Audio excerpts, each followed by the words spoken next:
You're listening to the Autism Weekly podcast. Each week, we share community voices and bring light to stories that increase awareness, acceptance, equity, access, and inclusion. If you haven't already, subscribe to join the Autism Weekly family. I'm your host, Jeff Skibitsky. This week, we're excited to welcome Dr. Jaye Odom, who is a licensed psychologist in New Mexico with impressive board certifications in applied behavior analysis and bariatric counseling. She has also reached clinical reliability and a gold standard assessment, highlighting her commitment to excellence. Today, we'll be discussing how improving autism services in rural areas and the importance of cultural competence in reaching Native American and Spanish-speaking communities. Welcome, Dr. Jaye Odom. Thank you. It's a nice intro. I'm really curious, and this is going to be an episode where I think I'm going to learn quite a bit about, some of the underserved communities that maybe aren't spoken about enough and given enough of that playtime to really understand some of the challenges that exist. But before we go there, one of the things I'd love to be able to do is get to know why the field of autism or being able to work with autistics is something that is of interest to you or brought you to the field. Sure. So I was interested in working with people for as long as I can remember. And then around high school, when everybody's trying to get you to choose or at least have a direction, I took an independent study class in psychology because my high school didn't offer any psychology classes. It was a lot more tech and science. That let me choose whatever I wanted to study within psychology. But since I was interested in social development, autism came up. And my mind was just blown. Like I had no idea that this existed or that people were struggling with this. And I felt probably as kind of this speaks to my development, compassion for the first time, really, for a group of people that I didn't know personally. Like I just felt like they were a group that was really not getting the attention and concern and help that they should get. And I also felt like I maybe could be useful. And so then I started volunteering with the New Mexico Autism Society. And so I got to participate and help and interact with people on the spectrum. And it just grew from there. Like every experience I've had, which has been quite varied, I've really just loved it. And I'm just passionate about it and been lucky that my path has continued that way. So. And today we're going to be talking quite a bit about the cultural integration of autism services and then also on underserved and rural areas. And maybe you can just give us a little bit of a picture of where you're from and maybe your cultural background so we understand, the context of what we'll be talking about today. Sure. So I am born and raised in Albuquerque, New Mexico, but my family is all from Oklahoma, different parts of Oklahoma, various small towns, and also Oklahoma City, a few of them. But my tribe is from the southeastern section. Well, currently they reside in the southeastern section of Oklahoma, which is definitely considered rural.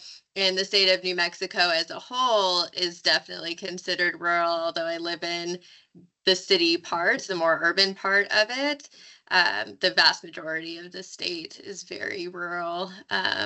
So yeah, I think that's kind of fed into it for sure, that my family and myself, and then I've lived in other places that are more rural, plus the tri-state area. So I've definitely seen quite the variety of resources available to people. So yeah, and one of the things that I've learned from our guests in the past is that it isn't just the geography of where you're at or the culture, the language. It's kind of the combination of all of these components that sometimes affects somebody's ability to get the appropriate service or diagnostics, or even that the tools match what you're going to be assessing. What is that, I guess, where your Native American heritage and even your fluency with the Spanish language, what are some of the deficits that you saw with the approach to evaluating autism that are right there front and center as you're approaching, populations that maybe these tools weren't validated for, or that you're trying to be able to navigate, some cultural context that doesn't necessarily align with the population that brought us more clarity to the definition of autism. Yeah, I think there are quite a few. They popped up at the beginning of my interest in this to presently, within the last few days, and I think it will continue. But generally, I would say some of the ones that stand out to me as more of a pattern are, as Native American in the field, I was quickly aware that I was one of the only ones. Like there are more, and they're definitely putting themselves out there and connecting, but that it was not something that was typically done. And because of that, you see that on both ends of it. And by that, I mean, in terms of my training, my perspective was a little different and to what I brought to my learning and how I was going to do things, but also that a lot of people that are Native American don't even know what ABA is or have a very different view on autism and what matters to them and what would make somebody seem socially behind. And so I think there's a lot of confusion when people explain, first of all, what it is, but then there's also those barriers to accessing it in terms of what is this? Is it going to be helpful or not? Is it worth all the effort to get it? And then in terms of the Spanish speaking part, for instance, the barriers to that, as amazing as their skills are, like in Spanish, it wasn't developed in Spanish, right? Like the ADOS was not developed in Spanish. None of the evaluation tools I used were developed in Spanish. None, like ABA terminology was not designed in Spanish, let alone really English. It's so jargony. So that's been really helpful in some ways because it's made sure that I really get it, because I can't just say, oh, this is a reinforcement schedule to a family, like in Spanish. Like that's not going to work. For me, at least when I was learning, I had to really know how to explain it in another language. Now ABA España has a terminology glossary, which is fantastic, that you can kind of go back and forth. But again, still a barrier of like how you kind of explain this and how families understand it. So No, and I mean, you had mentioned the scarcity of providers, and that's one of the areas that I think it's becomes even more of a challenge in areas where you have the confluence of geographic and cultural and language barriers all occurring at the same time. Because say in the community that you grew up in, and it was the Chickasaw Nation, correct? yes, Okay. yeah. Within that community, is that I would imagine is that the education wasn't always available in the appropriate language, so that everybody in the community didn't quite understand, what ABA was, or even kind of the components of autism, is that every culture sees it differently. But the other hard part to this, I would imagine, is that you went to get your board certification and you went beyond that and became a psychologist. Is that the jobs aren't always readily available to go back into those community. The funding sources aren't readily available to be able to pay for all those services. It's not as simple as a larger city where, you might have more opportunity. What are some of the challenges that you saw with even the funding or the resources available in the Chickasaw Nation sort of community that would be a barrier to treatment right from the get-go? Well, yeah, there's been quite a few, I would say, over the years. And so this is just even my own personal knowledge of it. So I'm sure it expands, but really that even when they've fought for the state to pay for services, they the state has still refused and essentially will pay fines instead of covering ABA services, which is hugely detrimental to everyone. And so there are other people. Shannon Dial is a member, or she works for the Chickasaw Nation, who does all sorts of things to try to make sure services are still available to families. But at the same time, she's had to be wildly creative. Like, she's fought and developed legislation for this. She's tried to and successfully obtained grants, but not everybody can do that. It's a very limited pool to get grants to pay for this, and then those end, versus like state funding, which is like, no, Medicaid or other sort of funding must cover this.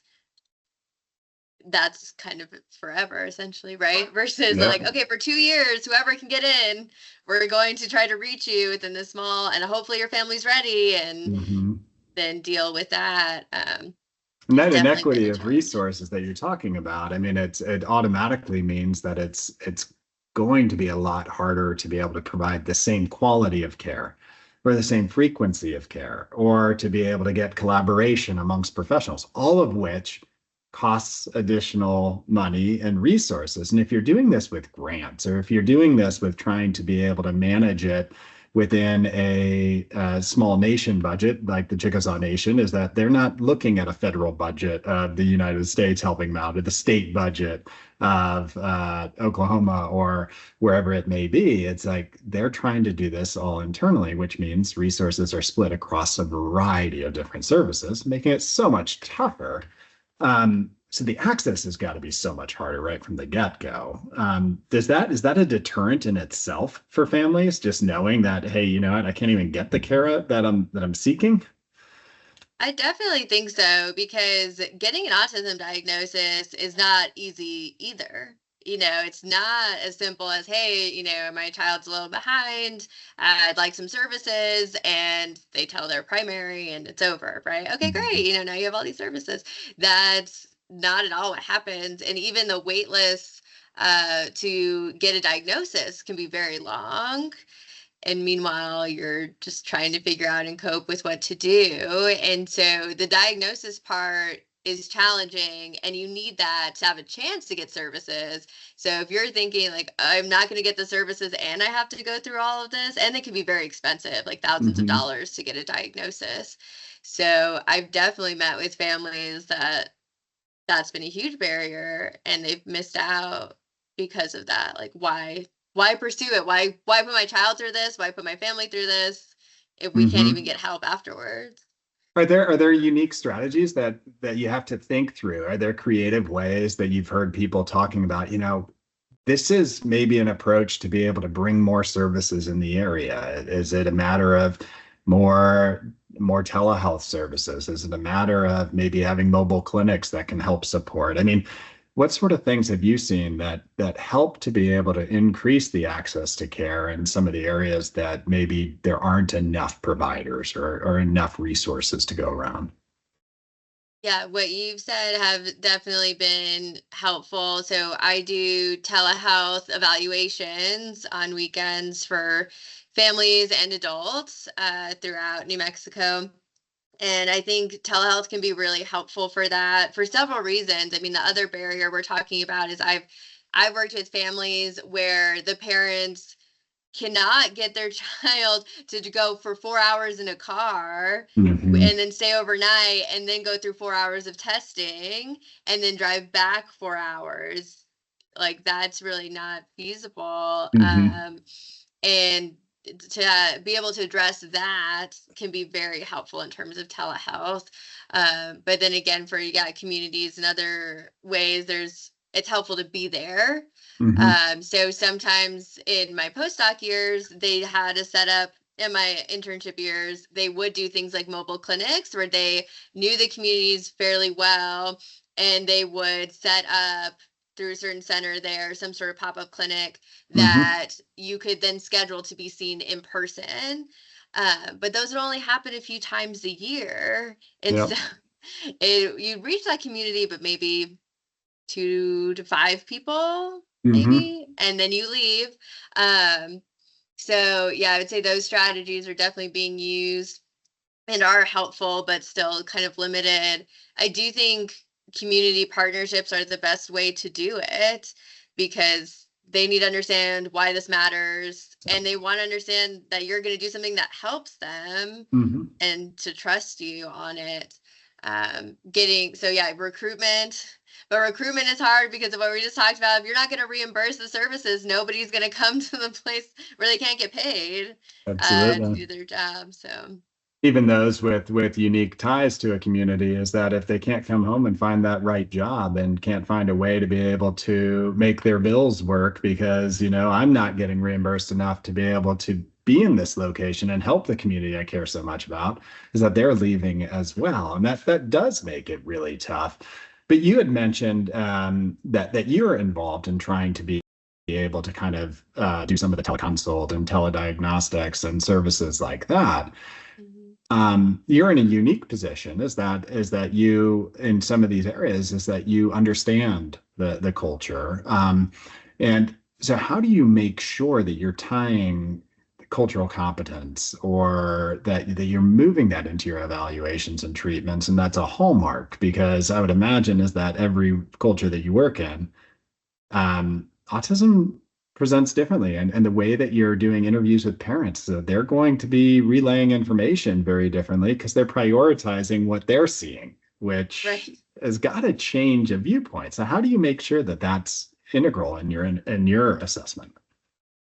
So some of we are fortunate that there's a few measures that are attempting to address that. And so I'll incorporate those. Like there are some measures, for instance, that are targeting female presentation because it's likely that our gold standard measures are going to still miss that Mhm. because they were measured quite frequently, at least when they were developed originally, on a very specific population. And they are expanding and they are doing more research to kind of continue that and help with that training. But that's one of the ways. And so right off the bat, I say, okay, this is something I know females on the spectrum present more with. Or other comorbid issues. So, for example, women on the spectrum are often misdiagnosed with things like bipolar disorder or borderline personality disorder, which are Mhm. not mutually exclusive, but again, like they'll have that sort of concern. And so I need to be aware of, okay, with your mood, I need to differentiate that, what's happening here, what's causing that. Um, and weed through those misdiagnoses that are not as common a misdiagnosis for some, like a male on the spectrum. Mhm. Not that it doesn't happen, but again, just things that happen a lot more often in specific populations. The other thing that I generally try to include is questions. Like, so I start with, there's the eye contact question. That one gets beaten in all the time, Mhm. but I usually try to phrase it instead of, is it well modulated, which is the jargony question. Yeah. More of, is it what you expect your child to do? Do you expect them to look at you when they're talking to you, and they'll might say no. That doesn't mean it's not well modulated. That doesn't mean they're not using it to guide conversation or in a socially appropriate way. In fact, Mhm. they might think they're staring at them and that it's uncomfortable, versus me coding it as, oh, that's socially normal. So I need Yeah. to like ask that question, is what do you think as a family are you expecting from them? How do you know they're paying attention to you? Mhm. And then use that to kind of guide it as well. And also making sure I have the resources available in Spanish, really important. A lot of family, you'd be surprised how many families just expect like, oh, well, this is it. So I just have to Mhm. do my best. Like I'll ask somebody else to read me the questions and that sort of thing. And that really gets in the way of your assessment. If you can't get the information in their language, or if you can't communicate with the child or individual in their language either. Yeah. And So all of translation that. services don't always get there. I mean, I just remember back when my wife started her medical career, is that she went and did, I think it was like a 4 month stint out in Guatemala just to be able to learn Oh, appropriate medical terminology in Spanish. Like it was like, okay, so how do I, because you can go textbook, but then when you're trying to do it, it's like you're speaking two different languages still, because without slang, without jargon, is that now you've kind of missed a lot of the communicative ability. So I could see that being so important. But one of the things that I try and, I guess I compartmentalize, is the fact that we need to have more providers, but the ability for providers to constantly be aware and to understand and understand how to utilize their tools across different cultures, across different populations, across different languages is so hard. And it takes extra time. So people get deterred as that, well, I don't have that in my skill set yet. Um, so how is it that that maybe you would encourage others, or maybe it is the use of community partners to understand things better within a community and to better inform you? But how would you suggest to other providers, you have this skill set or you have the resources to get there to understand, and you should be moving into some of these populations or at least trying some of the teleconsult services to better serve everyone versus just a small portion of the population?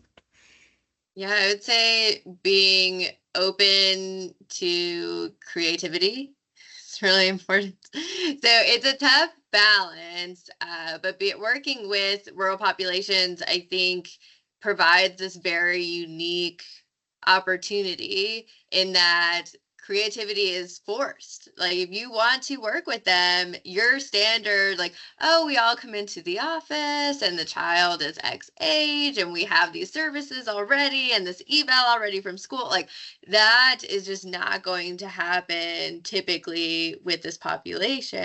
And the measures were designed for them and both everybody's here. Like it's just not going to happen. And so being creative in how do I reach them, like I said, telehealth, even though there's that sort of balance of, well, how do I use telehealth, right, to assess this? Or how do I use this measure then because I have to incorporate some other knowledge or experience, some other research that's indicating like this is better than this other measure, and being Mm-hmm. prepared in that way for this population, being willing to spend more time too, because it will probably take longer.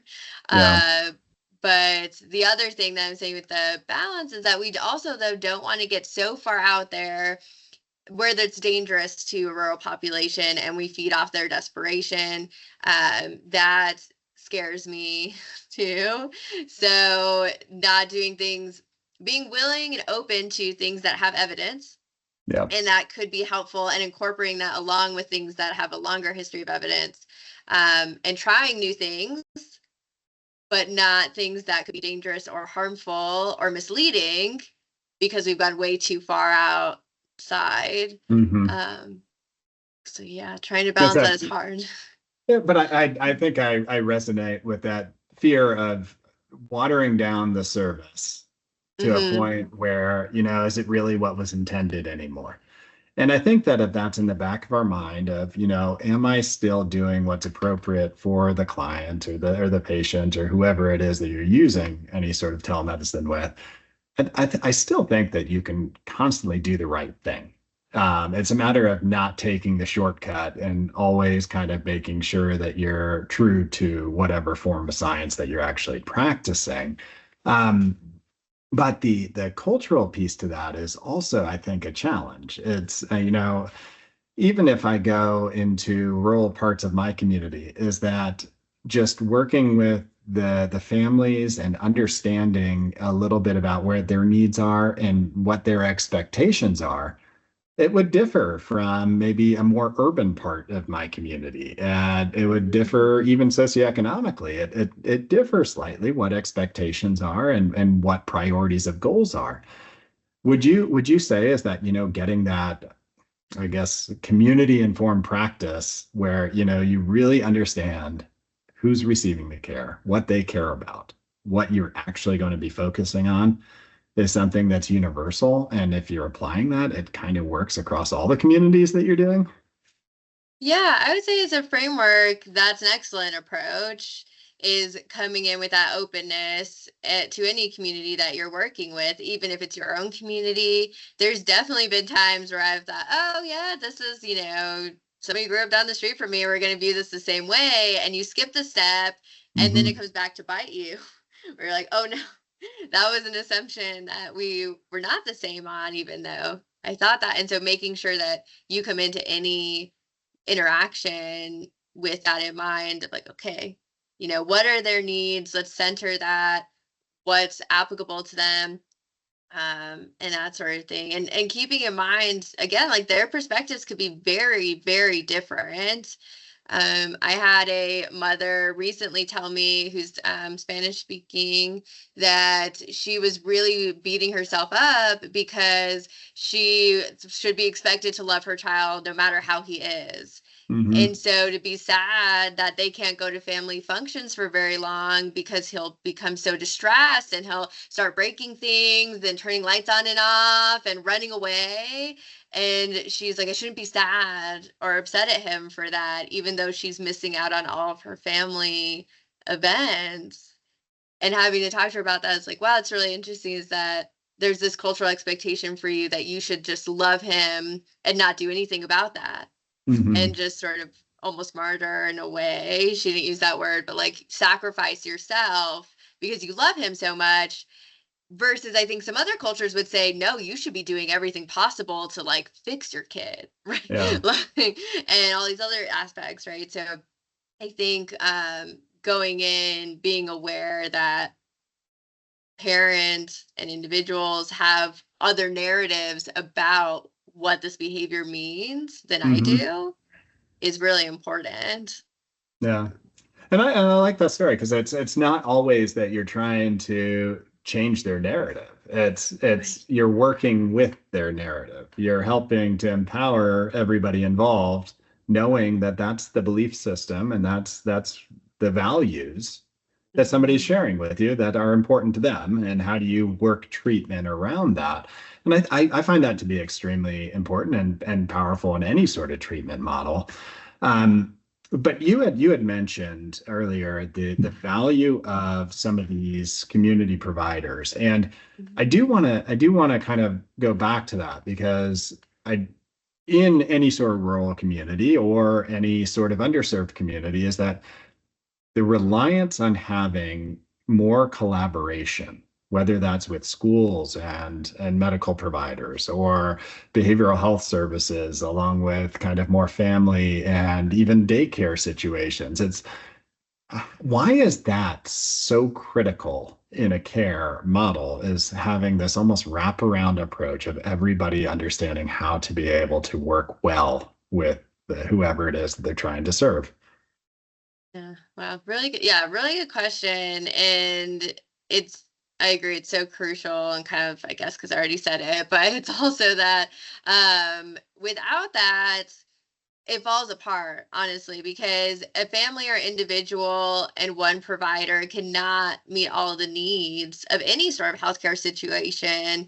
And also, it can be very almost, what's the right word? Like counterproductive. If I think, no, this is the biggest priority we really need in school for them to develop peer relationships, but their teacher thinks no, the biggest priority is that they can do algebra, and then we're kind of coming at a clash, and then the family's kind of confused as to where they put their energy and time, and the student and the school. And we really just need, even with different priorities, ways to address all of that together. And also why we think those priorities are different too, though, because of the families. Like, I don't care if they do algebra or have friends. I want them to have a quinceañera, or I want them to be able to go to a feast day, and then we're all pushing all these other things onto them. They're not going to want to do what we suggest Mm-hmm. ever. They're going to want to be doing what they want to do to meet their goals for their family and themselves.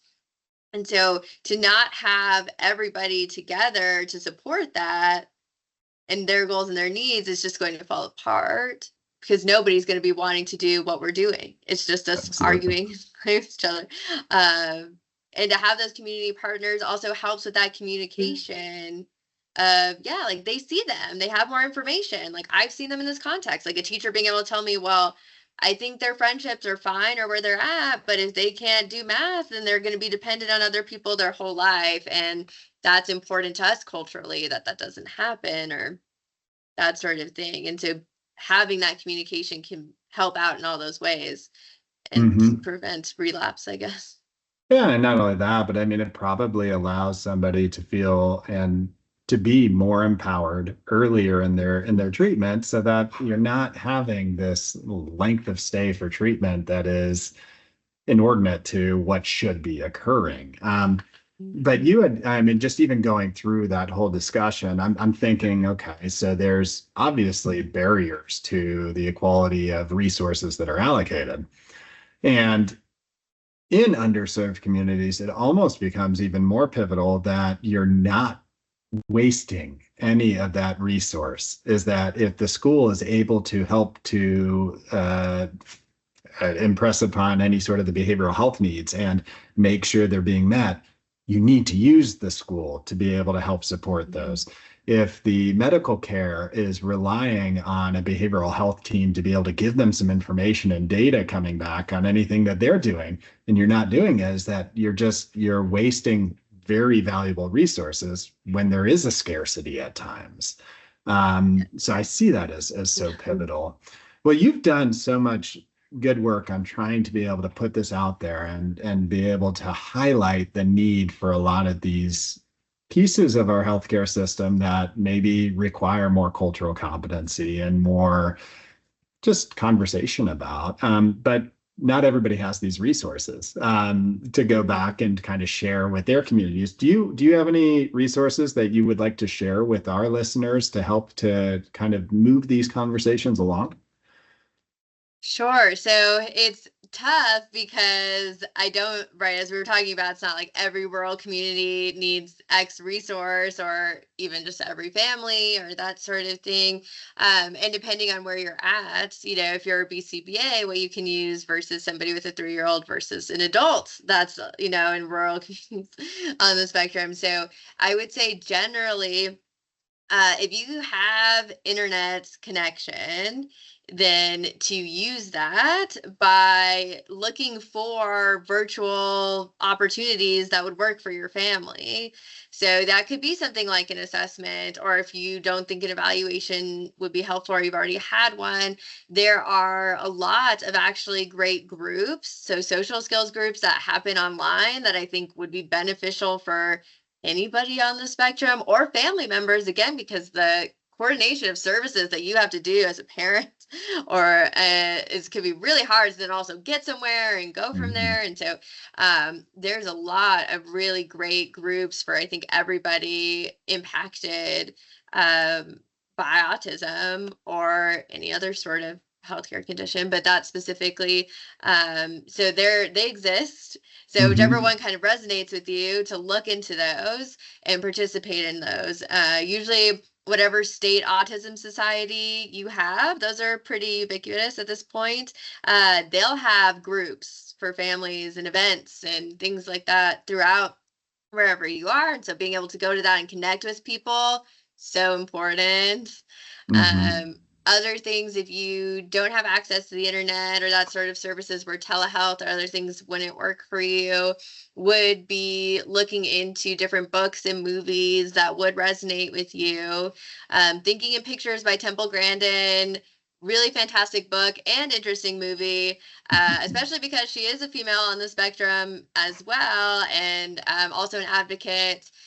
John Elder Robinson has also wrote a few books. He teaches a class at William and Mary on neurodiversity, or at least he did last time I checked. And so there's courses, there's authors, there's movies. Trying to find something that resonates with you and makes sense to you as to what's going on, I think, is really important. ABA España, for any Spanish speakers, offers a lot of great resources as well. But otherwise, I think that'd be my most general way to do things. As a BCBA, I think if you want to do more cultural competency, there's a lot of things you can do. Like, right, there's a lot of trainings and people offer that in a lot of ways, but I try to be specific at this point. Don't just go in and say like, oh, it's a training on how to be culturally competent. Like, pick an area. Like, I want to be culturally competent with people, that are different from me in their language or their religion or whatever else, socioeconomic status, anything, and learn about that and work with people that are different from you and listen to them. And that will probably be. Yeah. I mean, just even the work that you and a lot of your colleagues have done historically on just being able to bring visibility to this. You've mentioned females several times, but even the prevalence rate for diagnoses, that disparity, that gap is starting to shrink because more psychologists are understanding more and more about, the presentation that is unique to some females that for autism. So you're starting to see that. And the underserved areas, you're seeing a lot more of people that typically weren't diagnosed historically due to some of the access to care or some of the cultural barriers. That's starting to shrink. So I appreciate all the work that's being done. And Dr. Adam, I do appreciate you coming on today and talking about your unique situation as far as understanding of the cultural components of the Native American community and especially the Chickasaw Nation, is that just understanding those pieces and then what you've brought back to New Mexico as well, as far as being able to continue to provide that insight and care. So thank you for joining us today. Sure. Thanks for having me. And I listen to your podcast and I appreciate all the space and questions. I learned so much from what you all bring out there. So appreciate it. No, thank you. Thank you for listening to Autism Weekly. We hope you tune back in next week to learn more about autism in the real world. Autism Weekly is now found on all the major listening apps, including Apple Podcasts, Google Podcasts, Stitcher, Spotify, Amazon Music, and more. Subscribe to be notified when we post a new podcast. Autism Weekly is produced by ABS Kids. ABS Kids is proud to provide diagnostic assessments and ABA therapy to children with developmental delays like autism spectrum disorder. You can learn more about ABS Kids and the Autism Weekly podcast by visiting abskids.com. Thanks for tuning in. See you again next week.